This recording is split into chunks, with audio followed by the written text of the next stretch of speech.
Di video kali ini gue akan bahas Google Pixel 6, HP mantan flagship dari Google yang umurnya tuh udah 3 tahun. Dan apakah masih worth it dipakai di tahun 2024? So inilah review Google Pixel 6.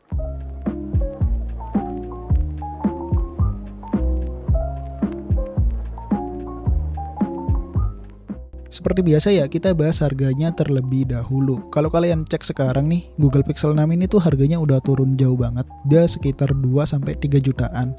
Tapi yang IMEI-nya tuh belum terdaftar ya, sedangkan yang udah terdaftar itu sekitar 5-6 juta. Nah, dengan harga segitu kalian dapetin spesifikasi yang menurut gue tuh cakep banget. Dia pakai Google Tensor generasi pertama dengan fabrikasi 5 nanometer, mempunyai RAM sebesar 8 GB dengan internal 128 GB. Tapi ada juga yang internalnya tuh 256 GB. Lanjut kita bahas desain dari HP ini. HP ini memiliki desain terbilang cukup unik, mempunyai modul kamera yang nonjol, mengkotak gitu, yang bikin HP ini tuh anti mainstream.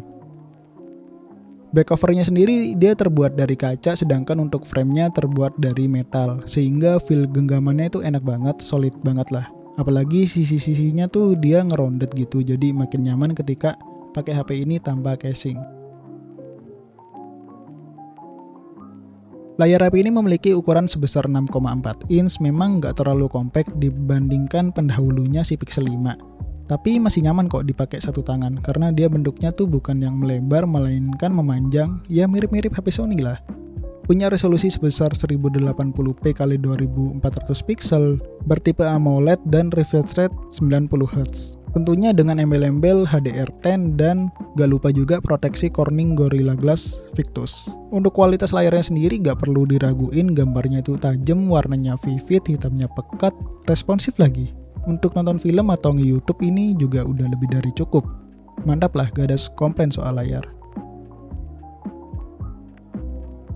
Sisi kanan HP ini terdapat tombol volume dan tombol power. Cuma ini kebalik ya, kalau kalian gak pernah pegang Pixel ini jadi kayak kagok gitu megangnya.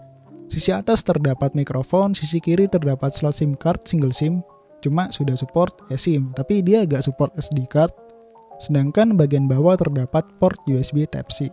Untuk fingerprintnya HP ini di dalam layar, dan untuk kecepatannya ya seadanya lah. Malah bisa dibilang lelet untuk FP-nya.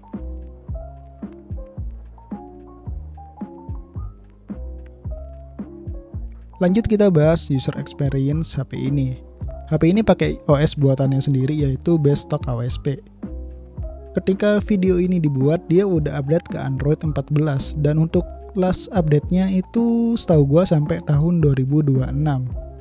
Gak banyak yang bisa diomongin soal OS Google ini. Intinya dia tuh enak, smooth, gak banyak fitur, tapi untuk urusan multitasking bisa dibilang ini juara banget. Kalau kalian cari OS yang paling kenceng dan paling smooth, ya base stock AOSP ini jawabannya. Untuk keseharian gue yang cuma main sosmed, gak ada kendala apapun. Gue pakai HP ini gak pernah ngalamin lag sedikit pun, walaupun RAM-nya tuh cuma 8 GB. Scrolling sana sini tuh mantep banget, smooth, ya walaupun HP-nya sendiri tuh sering demam ya.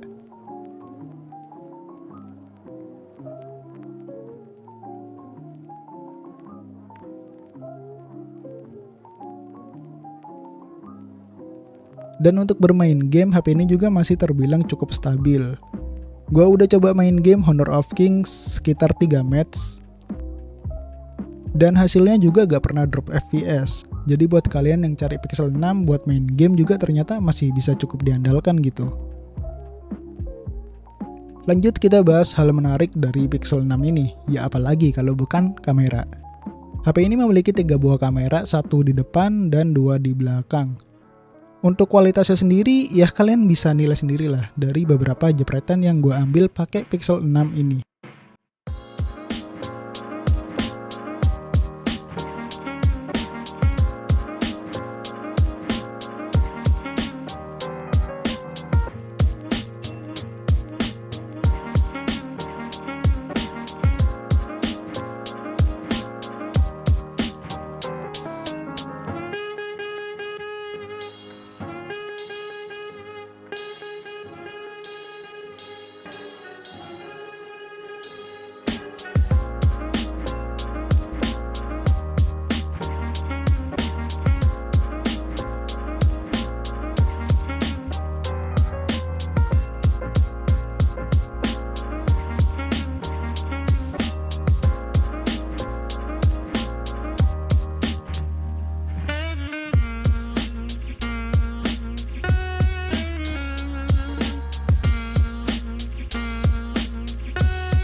Nah oke, untuk kamera depannya dia cuma mentok di resolusi 1080p 30 fps. Jadi hasilnya kayak gini. Ini gue coba di dalam ruangan ya karena agak sempat aja waktu itu di luar. Jadi ya hasilnya kayak gini, cuma dia ada fitur kayak audio apa gitu. Jadi harusnya suara gue tuh lebih jelas kalau pakai aktifin fitur ini.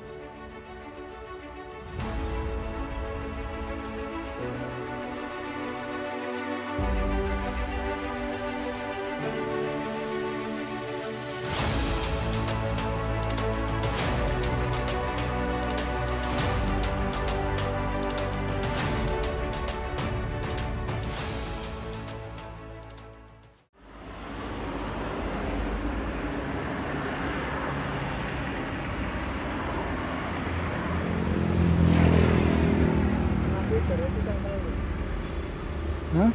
Awakmu tahu nggak beda pixel dulu? Awakmu tahu nggak beda pixel dulu?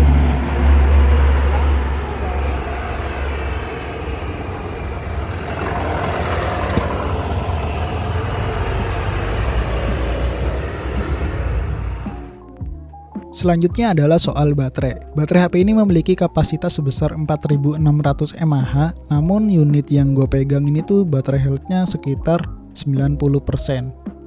SOT rata-rata yang gue dapetin di HP ini sekitar 4-5 jam. Itu pun wifi only gitu. Cuma memang gue pasangin SIM card biar kayak real gitu. Pas gue bikin video review ini, gue gak tahu kenapa hasil SOT-nya itu boros banget sih. Kayak gak make sense gitu. 4000 mAh SOT-nya cuma dapat segini. Entah karena rumah gua yang pelosok karena dia nangkep sinyalnya tuh lebih susah ya. Jadi HP-nya cukup boros dan cukup demam. Cuma setelah gua ulik-ulik di grup Pixel ternyata ya wajar memang segitu untuk kualitas baterainya gitu. SOT-nya memang segitu. Untuk pengisi dayanya juga tergolong cukup lama, yaitu sekitar 2 jam. Ya mungkin karena gua pakai kepala charger yang cuma support 25 watt. Sedangkan si Pixel 6 ini tuh dia support hingga 30 watt. Oh iya, Pixel 6 ini dia juga ada wireless charging yang sampai 21 watt kalau gak salah. Cuma karena gue gak punya wireless charging ya jadi gue gak bisa ngetes. Untuk fitur-fitur yang lain seperti NFC, IP68, wireless charging yang tadi udah gue sebutin, ya itu memang sudah fitur wajib sih di HP flagship gitu. Kan HP ini mantan flagship. Kesimpulannya di harga 2-3 juta, HP ini tuh worth it banget. Gimana gak worth it coba? Kamera cakep, layar cakep, prosesor ngebut. Ya walaupun sering demam sih. Tapi seiring berjalannya software update, gue yakin kok Google Tensor ini bakalan jinak. Dan kalau kalian ingin beli HP ini terus dijadiin daily driver, saran gue sih kalian ambil yang biaya cukai, yang harganya tuh sekitar 5-6 juta. Agar email kalian gak hilang dan sinyalnya aman sentosa. Dan oke, mungkin segitu aja ya video kita kali ini. Like aja kalau suka, dislike kalau gak suka, dan ketemu lagi di video selanjutnya.